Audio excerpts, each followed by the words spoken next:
이재명 스타일 7가지 말씀드리겠습니다. 첫 번째는 핵심 주류가 없는 정부라는 겁니다. 그가 당선되기까지 크게 신세진 학교 출신이나 집단이 없습니다. 이건 굉장히 중요한 거예요. 윤석열도 말했어요. 나는 신세진 게 없다. 아니죠. 윤석열 신세 졌죠. 검찰 내에 심지어 검찰에서 행정 업무 보는 사람이 그까지 신세를 졌기 때문에 다 끌고 갔죠. 윤석열의 인맥은 검찰이었고 서울법대였습니다. 그 뭐 장관 하던 사람들 윤석열은 신세를 안 졌다고 하지만 분명히 그가 인사를 편향되게 편중되게 했죠. 이재명 정부는 별로 그럴 것 같지가 않습니다. 하나하나 골고루 다 새 대통령이 사람을 점 찍어서 쓰지 않을까. 김대중 대통령도 대통령이 몇 년 전부터 어떤 그 오랫동안 자기 밑에서 20, 30년 고생하고 감옥 갔다 온 사람, 일테면 서른 의원 같은 경우, 그 당시 의원이 아니죠. 보면은 저 사람 빨리 국회의원이 돼야 되는데 아직도 못 오고 있어라는 식으로 웃으면서 쫑코를 주는 건지 격려를 하는 건지 이런 워딩이 있었는데 이재명 대표는 그렇게 신세진 사람이 없습니다. 노무현 때는 당선되고 나서 판이 급속하게 안희정과 이강재, 고려대학교와 연세대학교 운동권 출신으로 확 정리가 되면서 이들을 통해서 인사가 많이 이루어졌죠. 근데 이재명 후보가 당선이 되면 그런 식으로 조직적으로 의존할 젊은 참모 별로 안 보입니다. 이재명은 86 세력에도 서울대 졸업생에게도 검찰이나 국세청, 군, 민변, 시민단체 어디도 신세진 게 없습니다. 도움은 받았죠. 다 좋은 관계였던 사람들도 있는데 성남파, 경기도파, 글쎄요. 수적으로 그렇게 많지 않고 성남파라는 사람의 한마디를 어제 들었어요. 이재명 시장과 일을 하면 내가 가진 능력의 전부를 1년 반이면 쭉 뽑혀먹는 그런 느낌이었다. 되게 이제 그 사람을 일을 잘 시키는 리더를 두고 이런 표현이 있죠. 의원들의 도움을 받았다. 물론 의원들의 도움을 받았죠. 그렇지만 22대 민주당 국회의원들 지난 총선에서 이재명에게 도움을 받았을까요? 이재명이 그들에게 도움을 받았을까요? 그것도 조금 더 이재명 대표가 좀 더 기여가 컸다 이렇게 볼 수 있을 것 같습니다. 개개인은 좀 다른 경우가 있겠지만 그래서 권력의 코어 세력이 없다. 핵심 그룹이 없다. 이걸 이재명 스타일 1로 말씀드릴 수 있고 그래서 하나하나를 모자이크하거나 패치워크하는 그런 정보가 될 것 같다. 제 전망입니다. 그냥 이게 제가 사실 보도를 하는 게 아니고 제가 바라보고 있는데 전망입니다. 두 번째는 비슷한 얘기인데요. 만기 칠남형이다. 모든 걸 자기가 제일 잘한다. 모든 걸 다 지시한다. 이와 관련된 증언이나 이런 것들은 많이 있습니다. 그리고 사실 김대중 대통령도 좀 만기 칠남형이었고요. 노무현 대통령도 마찬가지였죠. 저는 그 사람들과의 관계가 아까 제가 첫 번째 핵심 코어 집단이 없다는 걸로 말씀드렸다시피 1대1 관계를 수백 개 갖고 있는 게 이재명 후보다. 바로 이 점에서 만기 칠남, 그러니까 모든 걸 다 파악하고 지시하고, 그러니까 혼자 수백 명을 부리는 거예요. 물론 이제 그 중에 정식으로 정부가 출범하면 국무총리를 통해서 할 일도 있고, 비서실장을 통해서 할 일도 있고, 여러 주요 직책을 통해서 하는 일들이 있겠죠. 있지만 기본적으로 이재명 후보 스타일이 본인이 제일 잘 알고 모든 걸 알아야 직성이 풀리고,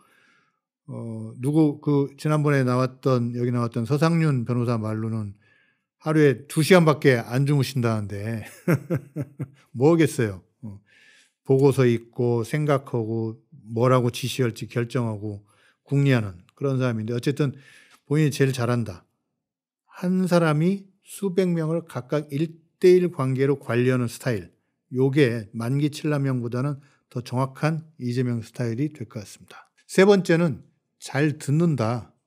굿 리스너. 경청자로서의 기질이 있다. 이번 대선에서요. 그 지역을 쭉 돌면서 경청 투어라는 표현을 썼는데 그냥 쓴 말은 아니고 실제로 본인이 경청을 좋아하고 하려고 합니다. 그러면 이런 반론이 있을 수 있죠. 만기 칠남으로 다 지시하는 사람이 또 언제 경청하냐. 제가 관찰해 본 바에 따르면 이재명 후보는 listen and wait 스타일입니다. 그러니까 듣고 기다립니다. listen and wait. 우리가 흔히 사회생활하면서 그런 스타일이 있잖아요. wait and see. 기다리면서 지켜본다. 반응을 바로바로 안 하는 사람 있잖아요. 내지는 자기가 갖고 있는 카드가 뭔지 먼저 안 까는 사람 있잖아요. 이런 스타일이다. 굿 리스너의 자질을 갖고 있다. 이를테면 생각해 보십시오. 선거구제 결정할 때, 그 연동형 비례대표제로 갈 때 마지막까지 결정을 미뤘잖아요. 그러면서 그 당시 뭐 이해찬, 이부영, 백낙청 이런 어른들 얘기까지 다 듣고 마지막에 좀 더 명분이 있는, 실리적으로는 조금 손해인 연동형 비례대표제를 채택했거든요. 원로들뿐만이 아니라 대체로 회의를 같이 해본 사람들 말 따르면 토론을 즐긴다고 합니다. 일단 경청합니다. 결론이 날 때까지 좀 미루는 스타일이기도 합니다. 이 김영삼 대통령처럼 팍팍팍 치고 나가는 스타일하고는 조금 다를 것이다. 물론 주요 사안이나 미리 준비한 현안은 그럴 수 있죠. 특히 임기 초에. 그렇지만은 전체적으로는 listen and wait, 듣고 기다리는 스타일이 아니겠느냐, 이렇게 보면 일단은 듣는 능력은 꽤 있는 것 같습니다. 1시간 회의하면 59분 혼자 떠들고 하는 어떤 사람과는 좀 많이 다를 것이다. 모든 사안에 있어서 이렇게 할 수는 없겠죠. 그러나 주요 사안에 있어서는 이런 식으로 신중함을 보여줄 수 있는 스타일이다. 그 점에서는 김대중 대통령이 조금 더 가까운 것 같습니다. 좋은 경청자이겠지만 그렇다고 대면하기보다는 온라인 같은 걸 많이 활용할 것이다. 지금도 이재명 대표에게 뭘 텔레그램으로, 뭘 문자로, 뭘 카톡으로 보냈는데 보더라 라는 사람이 되게 많거든요. 1시간을 오프라인으로 사람 누군가를 만나서 이야기를 하면 사실은 너댓 명이 밥을 먹어도 1시간에 너댓 명의 이야기밖에 못 듣는데, 온라인으로는 그 사람이 가장 정성스럽게 정리한 엑기스를 쭉 볼 수 있거든요. 10명, 20명 걸 처리할 수 있거든요. 그런 스타일이지 않을까. 그러니까 문서나 문자를 통해서 압축적으로 리스닝하는, 그러니까 리딩이죠. 리스닝보다는 리딩이겠죠. 이런 스타일일 것이다. 저 개인적으로는 우리나라에서는 이제 정조, 그리고 중국에서는 옹정제가 좀 이재명 스타일하고 많이 비슷하다. 그 얘기는 언제 다음번에 방송할 때 좀 따로 말씀을 드리겠습니다. 이재명 스타일 네 번째는 맷집이 좋다는 점입니다. 일본말로 시골무사에서 대통령이 된 건 잘 때리는 스타일이어서가 아니라 많이 맞고도 쓰러지지 않는 맷집의 최강자였기 때문입니다. 어떤 사람 그렇게 얘기하더라고요. 지금 재판을 5개인가 받고 있잖아요. 자기는 하나만 받아도 그거 재판 받으면서 정치하고 선거 치르 도저히 못 올 것 같다. 근데 4개, 5개 재판 받으면서도 당의 일을 보고 후보로서의 일을 하고 그러잖아요. 맷집이 좋은 거예요. 그러니까 이 매를 견디는 캐퍼시티가 큰 거예요. 반대로 윤석열이나 조이대 이런 사람들은, 엘리트 기득권자들은 내가 가진 건 권력이야, 힘이야. 너 이 새끼 마음에 안 들어. 때려요. 때리는 것밖에 몰라. 이런 사람들이 거꾸로 얘기하면 이재명을 키워준 거죠. 헛발질을 하면서. 자관 맞는 거에 달인 이재명. 이 얘기하면 또 하나 빼놓을 수 없는 게 조국 대표가 있죠. 조국 대표도 참 많이 맞았죠. 맞으면서 컸죠. 조국은 50살 넘어서부터 맞기 시작했지만 이재명은 어렸을 때부터 맞기 시작했습니다. 그리고 지지 않고 죽지 않았습니다. 이 점은 한 지도자의 캐릭터로 굉장히 중요한 건데요. 만약 대통령이 됐다. 근데 상황이 안 좋다. 내적으로 안 좋을 수도 있고 외적으로도 안 좋을 수 있습니다. 그때 우리는 그가 가진 소신과 고집이 옳은 거일 수도 있고 때로는 틀린 거일 수도 있겠지만 어쨌든 매우 의지가 강한 지도자를 보게 될 겁니다. 내부와 외부의 도전, 협박 이런 걸로는 이 지도자를 잡아뜨릴 수가 없습니다. 이 지도자를 움직일 수 있는 건 5번째, 국민이죠. 국민 중심의 사고를 갖고 있는 게 이재명 스타일이다. 이재명의 백은 그리고 오늘날 그를 여기까지 몰고 올 수 있었던 드라이빙 포스는 국민입니다. 국민 중심적 사고를 할 겁니다. 이것도 그냥 캐릭터가 아니에요. 국정 운영에 다 반영됩니다. 무슨 얘기냐? 저는 내년 지방선거에서부터 그동안 뭐 시의원, 구의원, 도의원, 뭐 기초단체장, 뭐 광역장은 그 정도는 아니지만 되게 토들이 해왔잖아요. 먹고 살만하고 이 지방자치에 참여해가지고 뭔가 자기의 사업적 기회나 사회적 신분 상승을 꾀하는 사람들이 지방자치에 다는 아니고 상당히 있었잖아요. 이 사람들이 국민 중심으로 개편될 거로 봅니다. 국민들에게 발언권을 주고 국민들이 뜻을 모아서 후보를 정할 수 있도록 하면 적어도 민주당의 후보는 많이 달라질 겁니다. 이미 지난 총선에서 봤잖아요. 특정 세력의 이해관계 때문에 강남 아파트 비싼 거 가진 사람들을 돌보기 위해서 세금을 깎아주거나 이런 건 없을 겁니다. 그렇다고 해서 강남 아파트에 종부세처럼 막 벌을 때리는 이런 것도 없을 걸로 봐집니다. 어쨌든 국민의 뜻을 받드는 국정 운영을 하게 되면 아마 수기민주주의, 여러 사람들을 모아놓고 충분히 토론하고 1차, 2차 토론해서 이렇게 결론을 모아가는 수기민주주의. 그러니까 여론조사에서 이제 전화 면접이 있고 대면 면접이 있죠. 대면 면접에서 조금 더 진화한 것이 이제 FGI, 포커스 그룹 인터뷰라고 해서 이제 소수의 직접 얼굴을 대고 이야기를 듣는 게 있고, 그보다 조금 더 진화한 형태가 자, 오늘 사형제 폐지냐 존치냐에 대해서 사람들 20명을 모아서 토론을 시키고 각자 생각해 보게 한 다음에 일주일 뒤에 또 같은 사람들을 모아서 그 생각이 숙성한 걸 가지고 또 토론을 하고 이렇게 한 3번 정도를 해서 의사결정을 국민의 뜻을 모으는 걸 이제 수기민주주의라고 하는데, 이런 수기민주주의 같은 게 많이 활성화되지 않을까. 심층 면접 또는 여론조사 이런 것도 부분적으로 많이 쓰고요.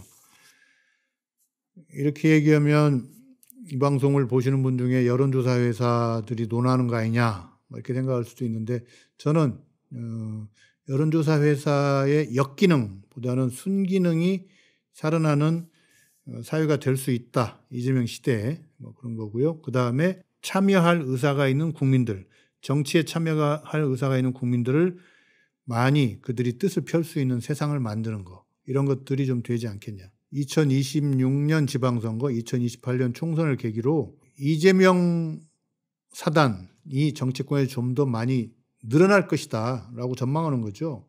근데 이거는 나쁜 쪽으로는 트럼프도 그랬고, 트럼프도 많은 상원의원, 하원의원을 자기 사람으로 당선시켰죠. 또 영국 노동당의 블레어, 토니 블레어 수상 때도 역시 그런 식으로 했어요. 토니 블레어가 총리가 되고 나서 첫 번째 치른 총선에서 여성을 한 40% 공천하고 뭐 스코틀랜드 이런 데까지 다 공천하고 해가지고 블레어 라이트라는 이름이 나고 블레어의 아이들 뭐 이런 표현이 있었는데, 다 그렇게 유력 정치인이 자기 복제를 하는 거는 뭐 어디서나 볼 수 있고, 이걸 제일 잘하는 사람은 12제자를 남긴 예수죠. 어쨌든 앞으로 정치에서 국민 중심이 좀 더, 국민들의 뜻이 좀 더 많이 반영되면서 한편으로 거센 그 정치권의 인물 교체, 세력 교체가 예상이 된다. 이렇게 봐집니다. 6번째 특징은요. 재미있는 건데, 이재명 후보 하면 일잘러잖아요. 일잘러로 여기까지 왔는데, 일잘러로서 일을 잘해서 정치의 효능감이 아니라 행정의 효능감을 줄 것이다. 아, 저 사람이 대통령 되니까 이렇게 행정이 달라지고 있고 저 사람 잘 뽑았네 라는 느낌을 주는 크고 작은 일들이 좀 예상이 된다. 뭐 계곡정비 이런 얘기하는데 그건 이제 이미 다 했던 거고, 저는 그 첫 번째 조치는 한국의 주식 기업들의 주식 가치에 비해서 상당히 저평가되어 있는 것들을 바로잡는 것부터 해서 대통령이 잘 뽑았다는 행정의 효능감을 좀 국민들한테 주지 않을까 싶고요. 관련해서 그러면 도대체 어떤 행정을 펼 거냐. 어떤 이재명 후보를 비판하는 사람 중에 많은 분들이 철학도 이념도 원칙도 잘 안 보인다. 어떤 때는 이 얘기, 어떤 때는 저 얘기하고 그런다. 제가 좀 워딩을 이렇게 보니까 그렇게 보일 수 있는 부분들이 많이 있어요. 그런 때는 말을 볼 게 아니고 살아온 걸 봐야 됩니다. 우리가 어떤 사람을 판단할 때 말도 보지만 살아온 것도 많이 보잖아요. 새로운 직장 동료를 선택할 때나 새로운 가족을 선택할 때 말도 보지만 살아온 것도 보잖아요. 사실은 여러분이 그래서 지금 이재명 후보를 많이 선택한 거 아니겠습니까? 제가 보건대는 억강부약, 강자를 누르고 약자를 북돋는 이게 어쩌니 저쩌니 해도 이재명 후보의 철학이다. 어디 홍진경 TV인가요? 거기서 그랬잖아요. 여태까지 행정을 하면서 가장 자랑스러운 게 뭔가요? 물었더니 경기도 지사 하면서 아이들에게 과일을 간식으로 먹을 수 있게 해준 거. 그러니까 이제 그 전까지는 학교 형편에 따라서 교육 예산에 따라서 과일을 간식으로 주는 학교도 있고 아닌 학교도 있고 줘도 좀 미흡하게 주는 학교가 많았는데 경기도 도 예산으로 학교들의 과일 구매 예산을 지원해 가지고 모든 아이들이 과일을 좀 넉넉히 먹는 학교가 됐거든요. 우리 그 어린이집에 과일 공급해 준 거.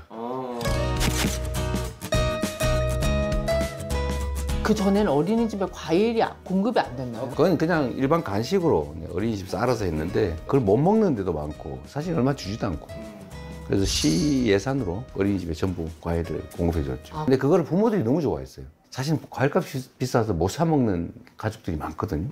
근데 그걸 우리가 이제 국산으로 가장 우수한 농작물로 공급을 해줬단 말이에요. 그러니까 그걸 자녀들이 어린이집에 가서 실컷 먹고 오는 걸 보고 너무 좋아해. 예산 드는 것도 아닌데. 근데 어떻게 그런 생각을 하셨어요? 아니, 그러니까 저는 이런 정책이나 이런 게 아까 말씀하신 대로 경험이라고 하는 게 좋은 쪽으로 저는 좀 많이 사용됐는데 제가 어릴 때 과일을 못 먹어가지고 우리 아버지가 청소 일을 하셨는데 시장에서 시장에 밤늦게 되면 이제 내일은 못 파는 그런 과일들을 버리잖아요. 근데 그런 걸 다 주워 오세요.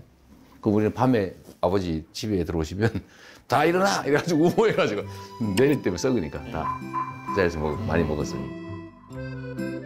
그리고 무상교복, 중고생들에게 무상교복 같은 거 줬잖아요. 뒤집어서 생각해 보자고요. 이재명 후보가 중고등학교를 못 다녔잖아요. 소년공이었고 검정고시를 봤잖아요. 본인이 하고 싶었던 게 뭐였겠어요? 교복 입고 싶은 거, 수학여행 가고 싶은 거, 학교에서 간식으로 과일 먹고 싶은 거. 이걸 한 거라고 저는 생각합니다.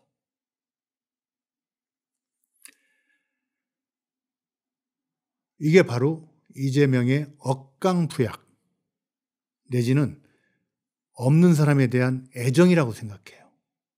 이런 류의 정책이 많이 나올 거고 그래서 상당수 국민들이 행정의 효능감, 이 사람을 대통령으로 잘 뽑았다는 효능감을 느낄 겁니다. 물론 나눠주는 것만 하진 안 하겠죠. 여러 선거 과정에서 여러 번 얘기한 대로 일단 파일을 만들겠죠. 성장을 하겠죠. 지금도 뭐 AI라든지 여러 가지 공약 나오고 있지 않습니까? 근데 어떤 대통령보다 적어도 진보 정권 이번까지 되면 4대째인데 4대째 대통령 김대중, 노무현, 문재인 중에서 적어도 누구에게 뒤지지 않는 그 억강부약을 행정으로 실천할 것 같다. 억강부약과 관련해서 또 하나 드릴 수 있는 말씀은 이 얌체들이 좀 많이 혼날 것 같습니다. 아까도 말씀드렸지만 주식시장에도 얌체 많고요. 그다음부터 우리가 차를 가지고 내지는 도보로 길에 나서면 도로교통에도 얌체가 많습니다. 자기는 그런 것들을 바로잡을 때 상당히 희열을 느낀다고 그렇게 얘기하더라고요. 예. 자, 또한 행정의 효능감을 느낄 수 있게 하는 거, 이게 이제 이재명 스타일 6번째 같고요. 7번째는 나이입니다. 나이. 64년생이거든요. 61세입니다. 회갑이 막 넘었어요. 옛날 회갑하고 많이 틀리죠. 나이도 제가 보면 지도자의 나이도 매우 중요해요. 우리 김대중 대통령 힘들어 됐죠. 74세, 74세 대통령이 돼서 박력이 좀, 일도 많았지만 박력이 좀 아쉬웠습니다. 그에 비하면 노무현 대통령 54세 당선돼가지고 조금 젊었어요. 이 좀 혈기가 좀 넘치는 장면들 기억하시죠? 몇몇 장면들. 문재인 대통령이 이제 64세였는데 이분은 또 행정을 안 해봤잖아요. 뭐 민정수석도 없고 비서실장도 했지만 행정을 했다고 하긴 좀 그렇죠. 어쨌든 저쪽에 대통령을 보면 박정희 44세, 전두환 49세. 너무 젊었죠. 조갑재 대표가 지난번 메디치미디어 유튜브 나와가지고 박정희가 딱 5.16 쿠데타로 잡고 나서 조그만 사람이 지휘봉 들고 군화 신고 다다닥 왔다 갔다 하는 거 보면서 박력을 느꼈다. 힘차다. 젊다는 걸 느꼈다. 80살 먹은 이승만 대통령하고 비교해 보니까 지도자가 젊은 게 저런 거구나를 느꼈다고 하더라고요. 예, 그렇습니다. 그 44세는 너무 젊고요. 전두환도 총칼로 죽였는데 49세 너무 젊고요. 대략적으로 현재의 여러 가지 장수사회, 건강사회 뭐 이런 거 감안하면 환갑쯤 60대 초반의 대통령 괜찮은 것 같습니다. 제가 이렇게 저렇게 따져봤는데 단점보다는 장점이 많은 나이 아닌가.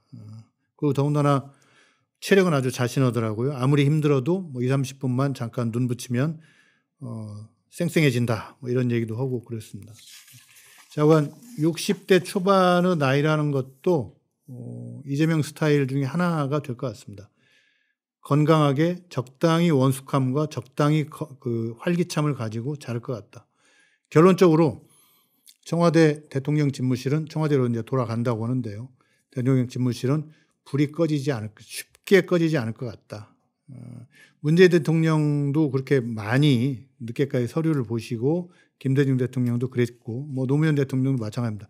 반대쪽에는 술을 처먹는다거나 머리를 단장하라고 업무를 소홀히 하는 사람들이 있었죠. 이런 사람들하고는 좀 좀이 아니라 매우 다른 진보 쪽 대통령들 중에서도 가장 열심히 일하는 대통령 그리고 행정을 알고 끌고 가는 이런 대통령이 되지 않을까.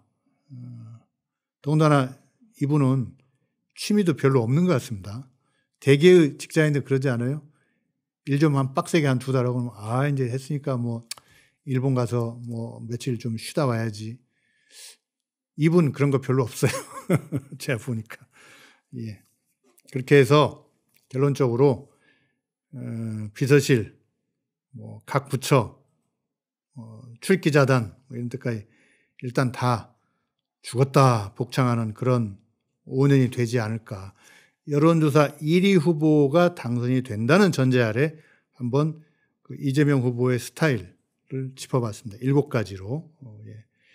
제가 말씀드린 것 다시 한번 말씀드리면 권력 핵심 집단이 없을 것 같다. 신세진 집단이나 출신 학교 별로 없다.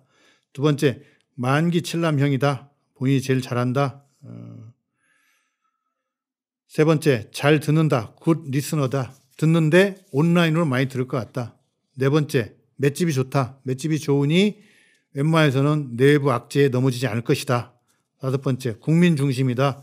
그러다 보니 많은 국민들이 새롭게 정치권에 진입도 할 것이고 국민들의 의사가 그 수기민주주의나 심층면접 이런 과정을 통해서 국정에 많이 반영될 것이다.